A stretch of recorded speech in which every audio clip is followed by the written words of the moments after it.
রাজনীতিতে কেন রাজনৈতিক দলগুলো ধর্ম ব্যবহার করে জানতে চান? নমস্কার ইসলাম। আমি মোস্তাফিজুর রহমান, একজন পলিটিক্যাল স্ট্র্যাটেজিস্ট।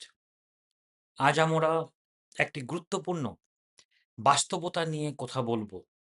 ভারতের রাজনীতিতে ধর্মের ব্যবহার কেন এত শক্তিশালী এবং কেন কিছু রাজনৈতিক দল এটাকে বেশি ব্যবহার করে। সহজ ভাষায় বললে, ধর্মকে ব্যবহার করে মানুষের সঙ্গে দ্রুত সংযোগ তৈরি করা যায়, তাই না? কারণ আমাদের দেশের মানুষ অনেকটা আবেগপ্রবণ। আর আ ধর্ম সেই আবেগের সঙ্গে সরাসরি যুক্ত। ফলে ধর্মভিত্তিক ইস্যু তুললে খুব দ্রুত আ আপনার আ বড় সংখ্যার বড় বড় সংখ্যায় মানুষকে একত্র করা সম্ভব হয়। যেমন আপনার মিটিং, মিছিল বা জনসমাবেশে ভিড় তৈরি করাও তুলনামূলক সহজ হয়ে যায়।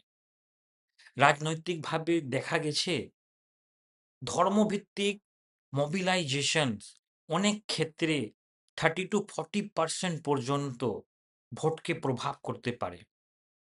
বিশেষ করে যেখানে নির্দিষ্ট সম্প্রদায়ের ঘনত্ব বেশি।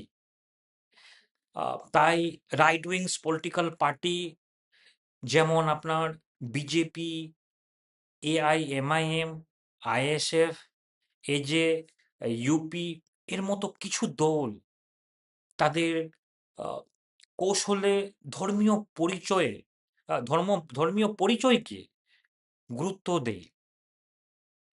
যাতে তারা দ্রুত একটি নির্দিষ্ট ভোট ব্যাংকে একত্রিত করতে পারে।